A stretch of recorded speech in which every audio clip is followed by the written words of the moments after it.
جی السلام علیکم۔ دیکھیں سر، کتنی انٹرسٹنگ بات ہے کہ جن لوگوں کے پاس زہر کھانے کے لیے پیسہ نہیں ہے وہ بغیرت لوگ 2,000 روپیہ دے کے 2,000 روپیہ دے کے 3-3 4-4 کروڑ کے اشتہار لگا رہے ہیں۔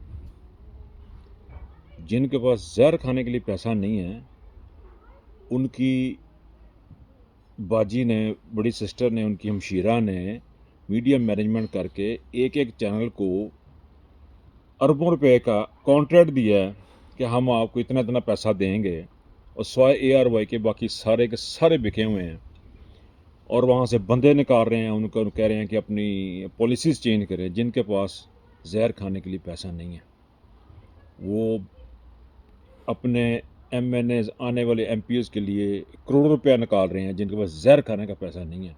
پے کون کر رہا ہے؟ پاکستان کی عوام۔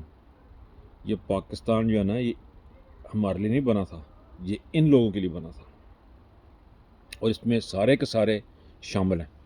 اس میں چاہے وہ کلرک ہے، چاہے وہ جرنیل، ہر وہ شخص اس کے اندر شامل ہے جس نے ان لوگوں کو لانے میں ہیلپ کی ہے۔